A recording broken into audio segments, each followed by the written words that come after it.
gitu kan. Nah, saya tanya sama beberapa lose itu, ada neraka. Nah, terus neraka itu gimana? Ngitungnya gimana?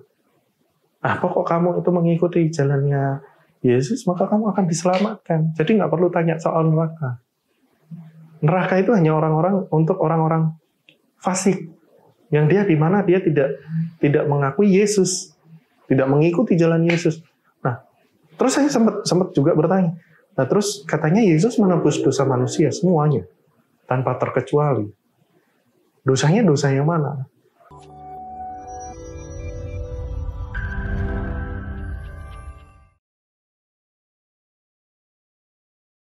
Bismillah, Assalamualaikum warahmatullahi wabarakatuh. Waalaikumsalam warahmatullahi wabarakatuh.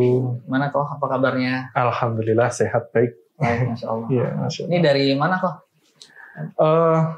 Tadi kebetulan dari sekretariat, sekretariat kami di Mall of Center Indonesia yang ada di Jalan Asembaris, Tebet. Tebet ya? Ya.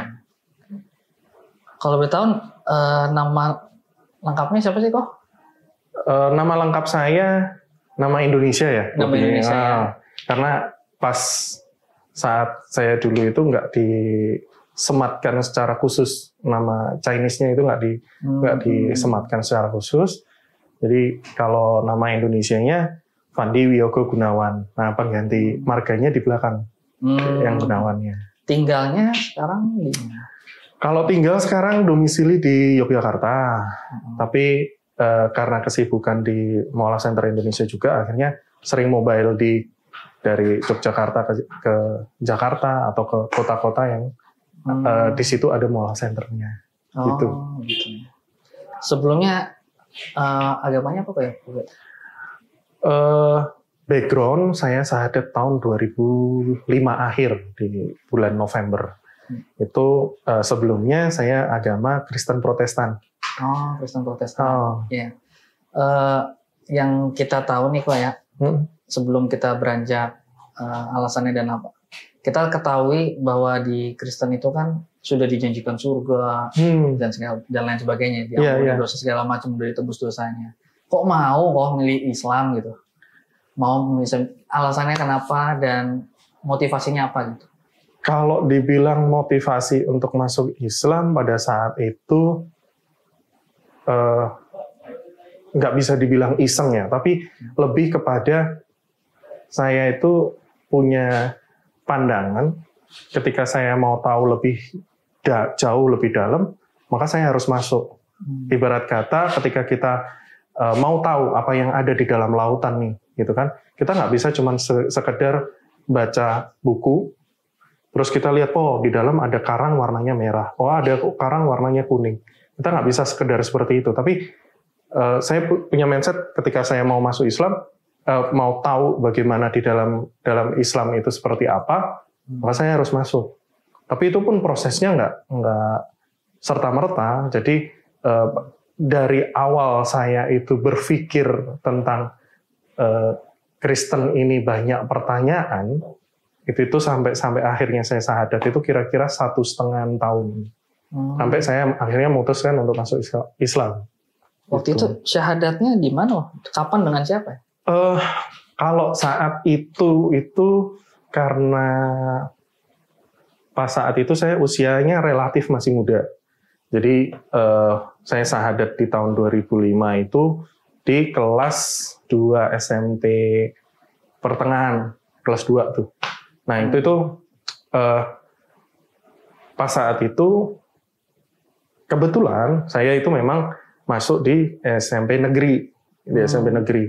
Yang sebelumnya saya SD itu ada di yayasan sekolah Katolik, di sekolah Katolik. Jadi di kota saya dulu itu sekolahnya yang lebih bagus daripada sekolah yayasan Kristen. Kalau dibandingkan sekolah yayasan Kristen dan Katolik itu lebih bonafit yang Katolik di kota saya dulu. Makanya dari papi mami dulu masukkan saya di sekolah Katolik dulu. Dan ketika SMP saya ngambil di negeri. Akhirnya ketika saya memutuskan untuk syahadat itu yang bimbing guru agama saya. guru agama waktu di SMP. Jadi bukan guru agama saya ya, karena pas saat itu kan guru agama saya masih pakai yang Kristen ya. Kalau negeri kan dipisah. Iya. Nah itu saya datengin guru agama Islam. Yang itu terus saya mengajukan syahadat dan akhirnya besoknya itu diajak ke pengadilan agama. Jadi pas saat itu masih bisa mengeluarkan itu pengadilan agama. Itu.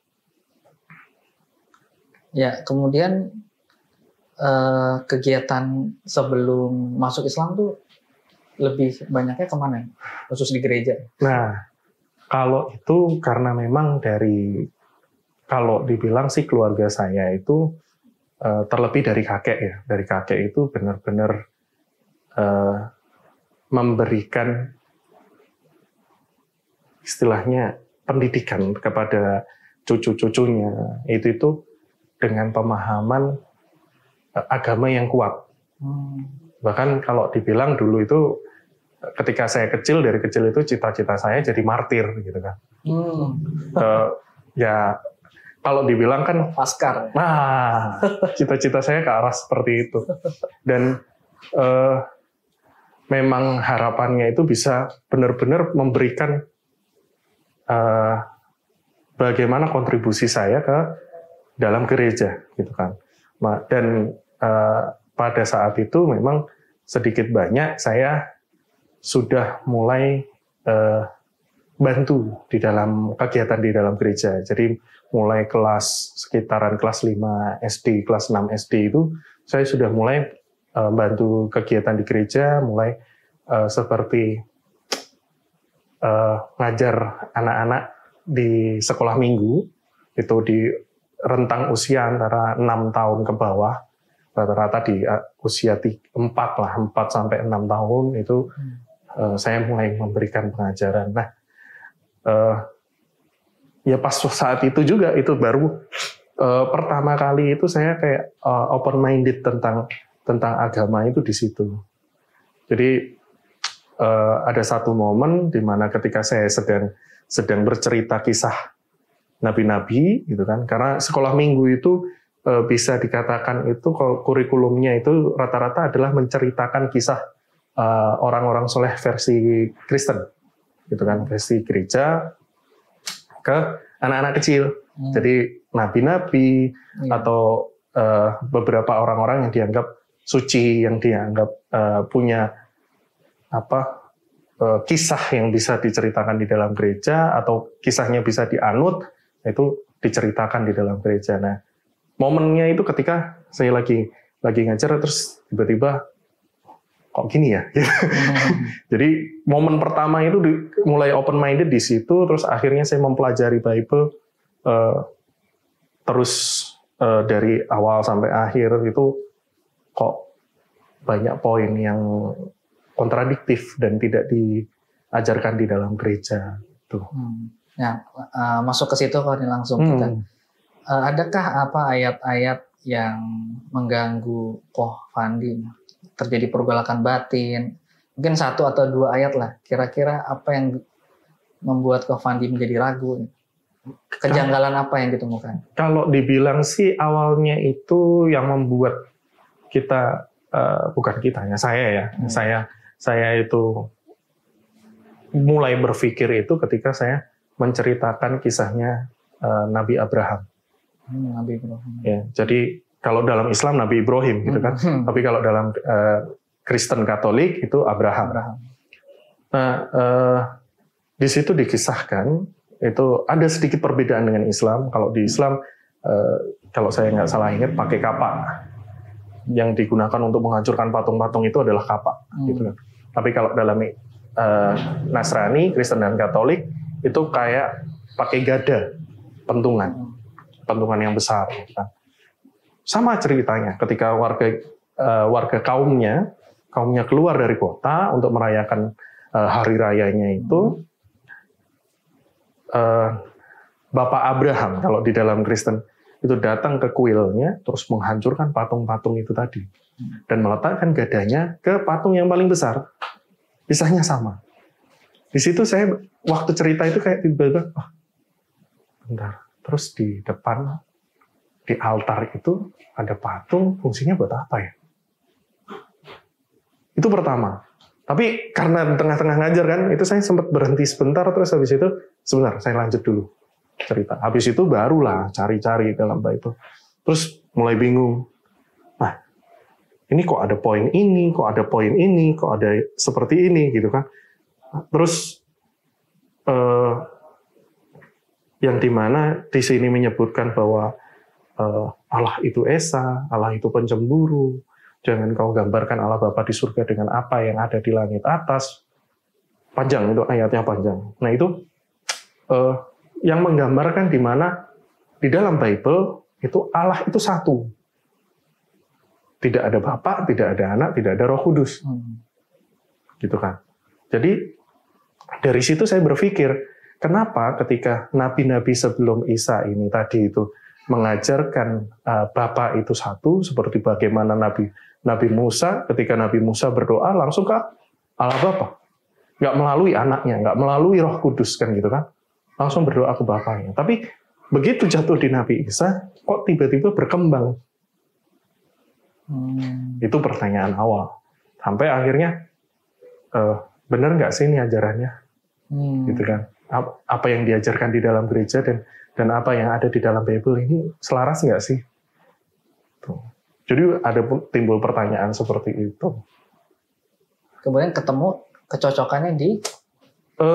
Kalau dibilang sih karena pas saat itu saya kekurangan minim sekali literatur tentang Islam di dalam keluarga saya dan lingkungan saya itu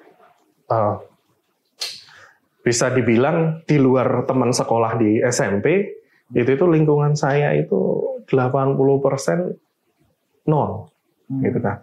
80% non, rata-rata paling banyak Nasrani, ada Hindu Buddha, Konghucu juga dari keluarga, itu ada, bahkan aliran kepercayaan pun juga ada di keluarga saya. Itu saya nggak langsung arah ke Islam. Saya belajar dulu dari yang Buddha, Hindu, terus akhir ke Konghucu juga. Nah di situ tuh kayak merasanya kok hampir sama ya, gitu kan? Karena ini bisa dibilang keterbatasan ilmu dan informasi ketika saya saat itu ya. Tapi ketika saya menyimpulkan dengan apa yang saya dapat saat itu, misalkan di agama Buddha, Hindu, itu kan kalau kita bilang Buddha itu ada kalau kita nonton tuh film Kerasakti tuh ya, kan ada Siddhartha Gautama gitu kan, Buddha, terus di atasnya ada Buddha Julai kan gitu kan. Di atasnya lagi ada Buddha yang paling tinggi, yang dia cuma digambarkan sebagai cahaya. Paling diturunkan cuma tangannya doang gitu kan. Dan itu yang paling punya kuasa. Itu tuh saya nggak. Nah, akhirnya pada titik yang nggak bisa dibayangkan ya, wajahnya, bentuknya kan gitu. Begitu pun juga di Hindu, Sang Hyang Widi yang satu gitu kan nggak digambarkan dalam bentuk patung apa, ya kan? Itu saya bayangkan berarti Esa juga kan gitu kan. Tapi kan ini karena kreativitasnya manusia gitu kan, karena kreativitasnya manusia ini tadi banyak yang berkembang, banyak yang ini itu sebatas yang saya tahu.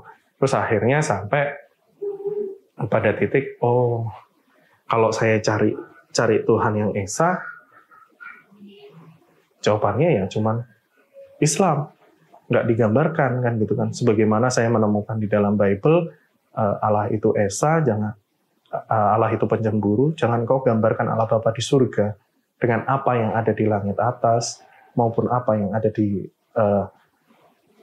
bumi atas maupun apa yang ada di bumi bawah maupun apa yang ada di dalam lautan.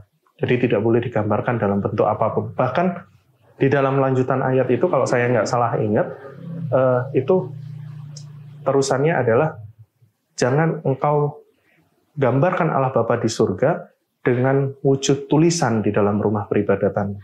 Jadi bahkan tulisan pun di dalam rumah peribadatan itu tidak boleh, gitu kan. Jadi itu yang ada di dalam Bible. Nah, dari poin-poin yang itu tadi akhirnya saya ini kayaknya yang paling mendekati Islam. Akhirnya saya carilah tuh Quran. Carilah Quran terjemahan, terus baca-baca. Nah, dari situ mulailah logika saya. Kalau dibilang dulu saya berdasarkan dengan apa yang bisa saya cerna, saya pikir. Gitu. Kemudian kita masuk ke hambatan ya. Adakah hambatan, tantangan saat mengenal Islam, yang prosesnya memeluk Islam tuh apa hambatan dan tantangan yang paling terasa di Prof. Andi? Ada beberapa hal yang alhamdulillah saya ngerasain banyak sisi ya dari hambatan itu tadi. Ketika masuk dalam Islam, otomatis sedikit banyak ada dari keluarga saya kan ada pergolakan gitu kan. Tapi alhamdulillah setelah 4 tahun saya syahadat itu mulai satu persatu masuk Islam. Keluarga saya pribadi. Jadi dari papi, mami, awalnya mami sih. Mami, terus adik saya laki-laki, terus papi, kakak saya perempuan dan adik saya perempuan. Semuanya alhamdulillah sudah masuk Islam. Jadi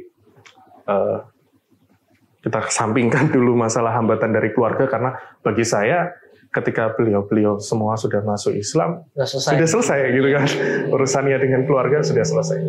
Nah, lebih kepada seperti ketika kita bilang ya, ada beberapa yang kurang begitu ini dengan berkenan ya. Karena kan kalau dulu kan di keluarga kan saya terkenalnya kan sedikit alim taat di dalam Kristen gitu kan, di dalam Kristen. Terus tiba-tiba convert to Islam. Bahkan teman-teman dulu yang teman-teman saya SD yang ini itu beberapa itu ngontek sambil dia, Fat, dulu bukannya kamu yang ngajakin aku ke gereja, ngajakin aku ke ini, terus kamu yang ngajarin doa ini, gitu ini. Terus kamu dulu di sekolah yang mimpin.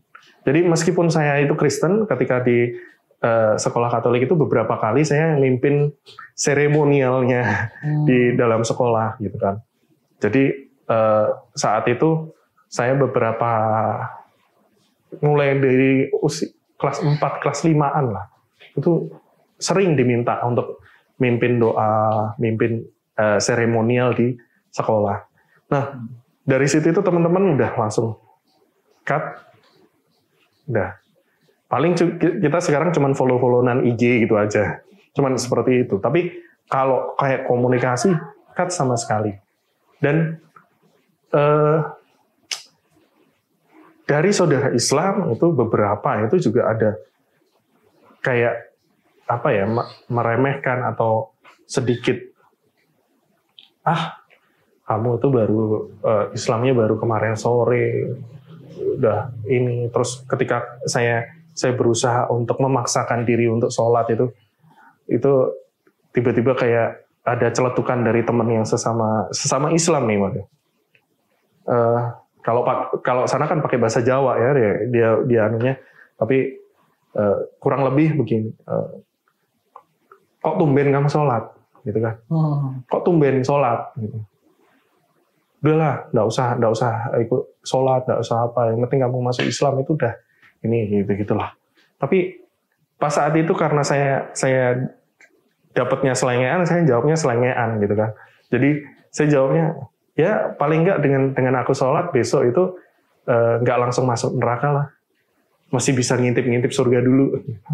Jadi saya jawabnya selengean gitu. Dan memang yang paling berat itu adalah ketika kita melawan ujian dari diri kita sendiri. Yang biasanya saya itu kalau mau doa sebelumnya, itu kan cuma cukup duduk, tenang. Kalau saya, sinode gereja saya itu berdoanya ada 2 tipe, Mas. Satu ngangkat tangan begini, satu begini.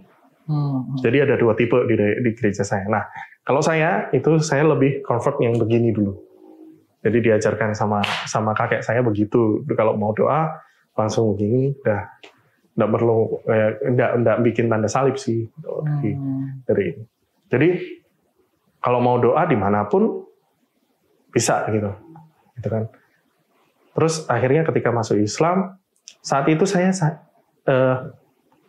tahu kalau ada syariat untuk sholat, tapi saya nggak bayangin kalau begitu saya habis syahadat itu ternyata tanggung jawabnya itu sholatnya 5 kali sehari, terus harus puasa gitu kan. Dan uniknya saya itu pas tahun 2005 itu tuh saya syahadat itu 2 minggu atau semingguan sebelum Ramadan pada tahun itu 2005. Itu langsung ngerasain. Iya. Jadi waktu puasa itu berasanya, aduh ngapain? Kok syahadatnya baru pas mau puasa gitu. Kok nggak habis puasa aja gitu kemarin. Pertama perasaannya gitu. Tapi Masya Allah, Alhamdulillah. Tapi pas saat itu malah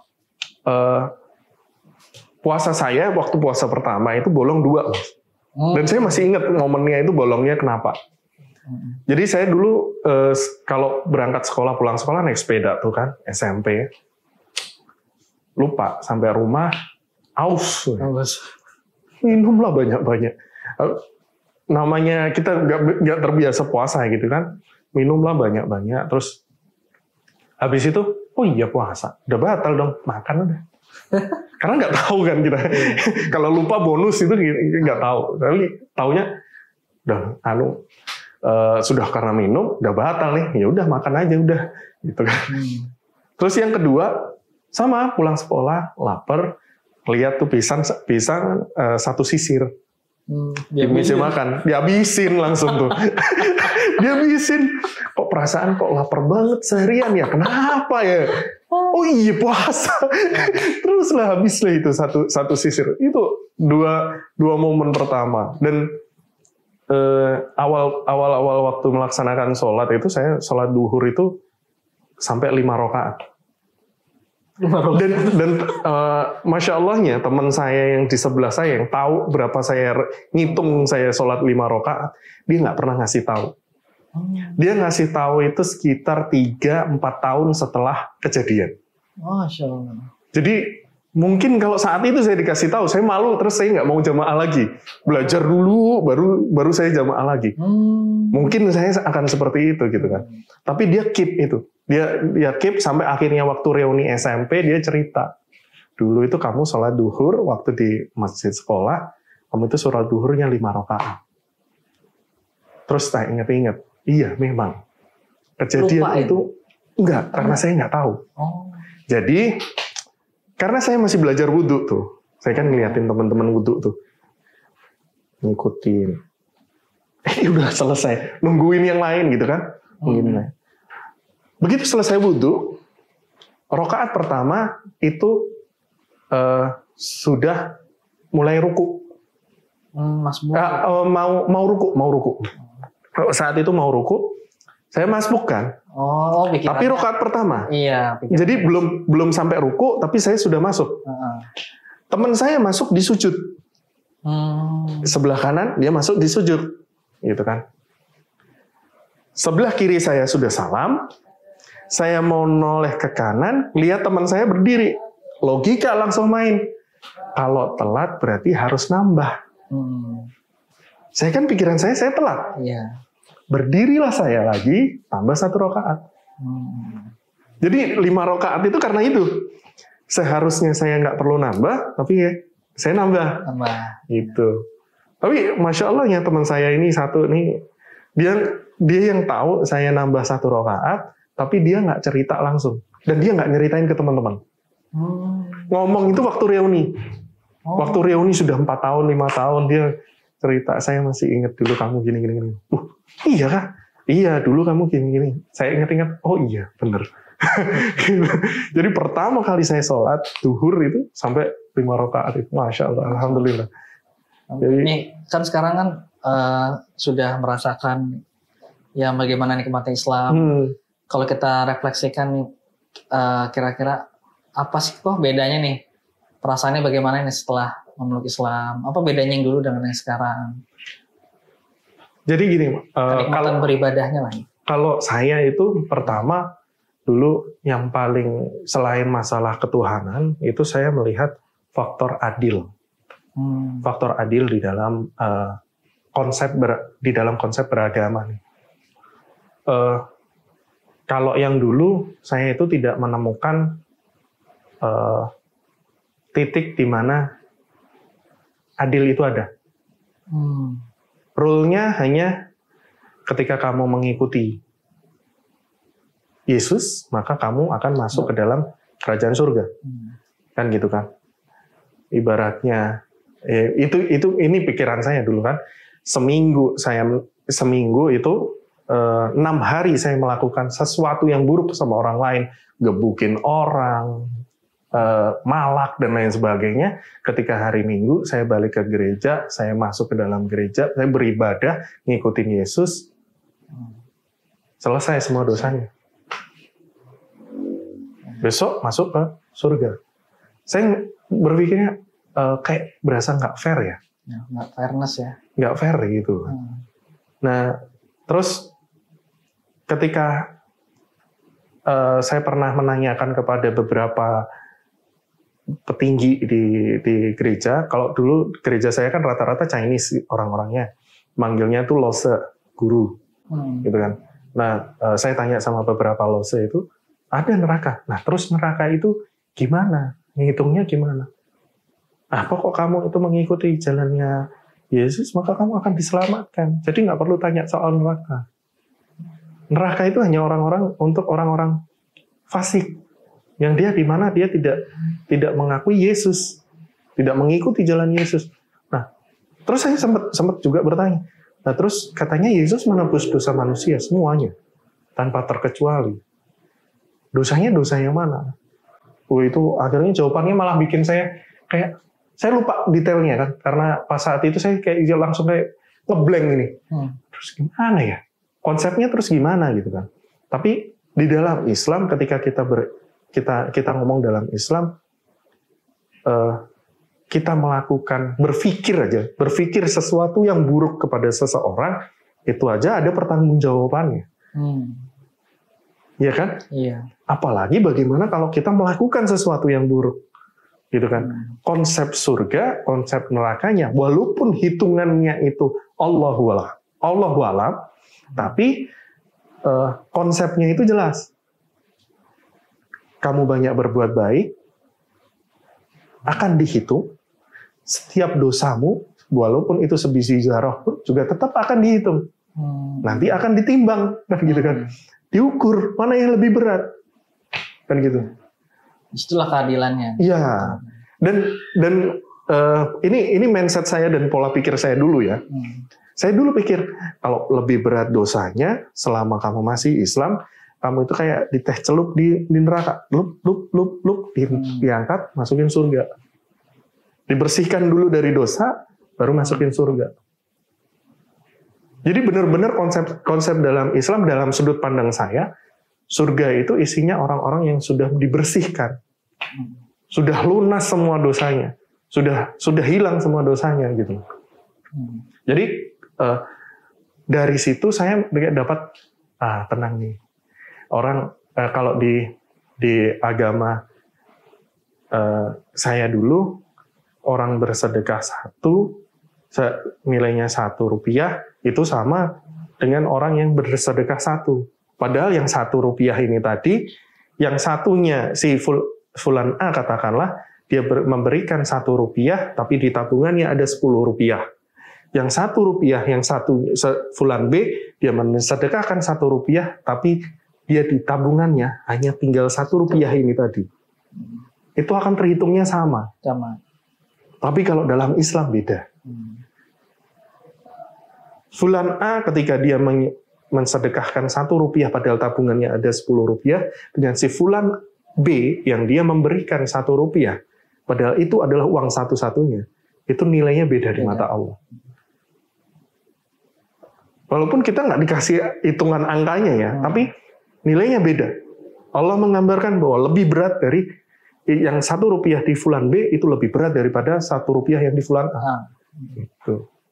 Jadi saya melihatnya konsep keadilan dalam Islam itu lebih bisa masuk di dalam logika, gitu. Masya Allah ya. Iya, Masya Allah. Nah, setelah Ko Fandi berislam nih, Sekarang kita pengen tahu nih, tujuannya sekarang apa nih setelah berislam? Kalau dibilang tujuan semua, hampir semua orang umat Islam, Muslim dimanapun, tujuannya kita semua sama sih ya, jannah gitu kan. Surga. Kita cari surga. Apapun yang kita lakukan itu tujuannya adalah bagaimana kita bisa memperoleh jannah atau surga dengan cara yang seefisien mungkin, semudah mungkin, seaman mungkin. Kita nggak kesulitan di padang mahsyar, jembatan Shiratal Mustaqim, bahkan di depan gerbangnya kita nggak kesulitan itu semua. Jadi kalau dibilang tujuannya sekarang kita benar-benar, saya secara ini adalah lebih bagaimana kita benar-benar mendapatkan ridho Allah dengan apapun yang kita lakukan, gitu kan. Mau saya di rumah, mau ketika saya berada di yayasan, bahkan ketika saya di sini, gitu kan. Jadi yang saya cari adalah bagaimana benar-benar menjaga semuanya supaya menjadi keridhaan dari Allah itu tadi. Nah, sekarang bicara keridhaan Allah nih, dan kegiatan yang Ko Fandi sekarang kerjakan. Sekarang Ko Fandi sibuknya di mana nih? Untuk secara di kesibukan untuk di ini adalah di Yayasan Mu'alaf Center Indonesia. Oh, gitu. Ya. Jadi qadarullah gitu kan, saya diberikan amanah yang kalau dari pandangan saya itu cukup berat gitu kan. Cukup berat sebagai ketua umum dari Mu'alaf Center Indonesia. Jadi kalau bagi saya itu bukan sebuah kebahagiaan yang wah bisa saya banggakan gitu kan. Tapi sebagai jalan untuk inilah Pak ya.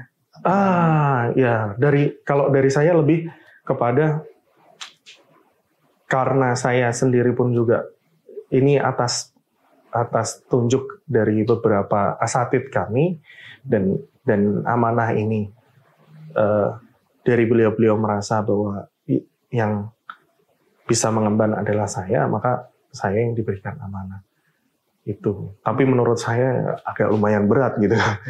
Akhirnya, jadi bukan suatu kebanggaan bagi saya ketika saya menyebutkan saya ketua dari Mu'alaf Center Indonesia. Itu agak apa ya? Karena saya bagaimana dulu saya banyak mengambil cerita dari sirah kan.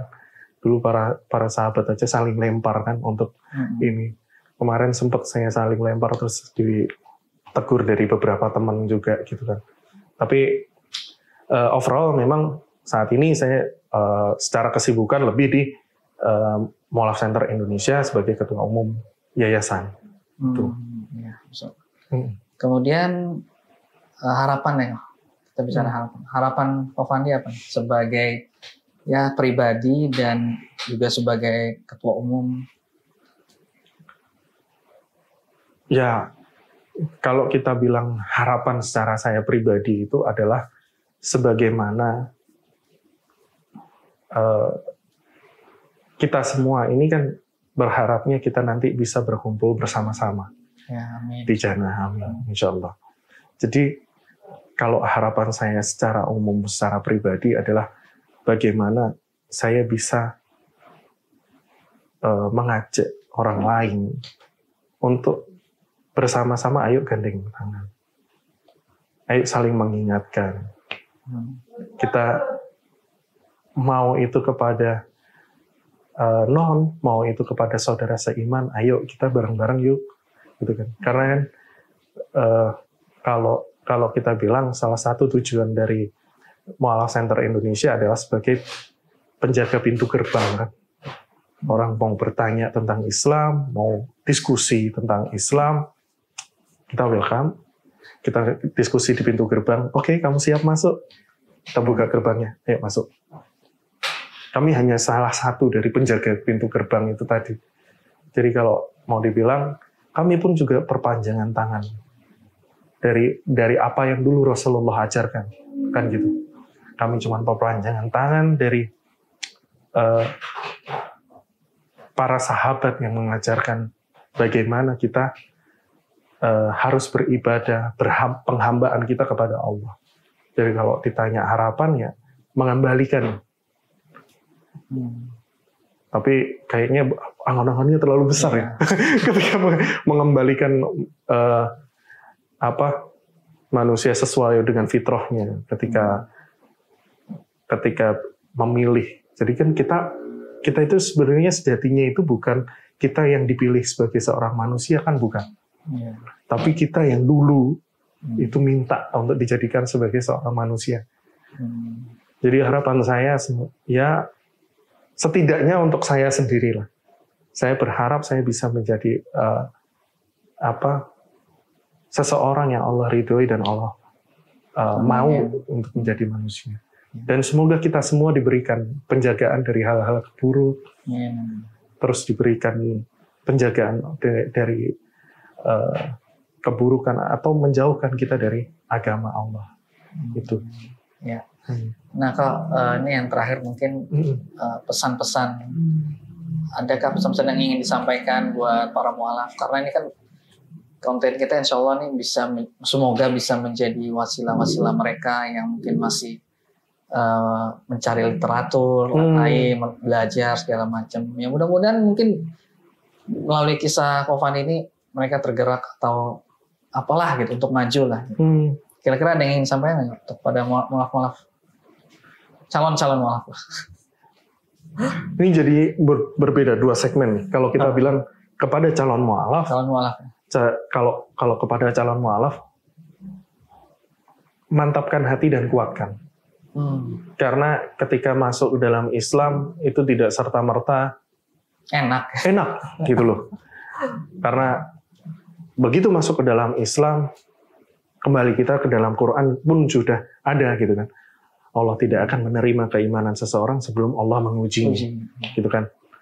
Karena kalau saya gambarannya begini, seseorang yang lahir dari kecil di keluarga Muslim, dari kecil sudah belajar Islam dengan baik, gitu kan, sampai besar, sampai balik, barulah dia dosanya dihitung, kan gitu kan.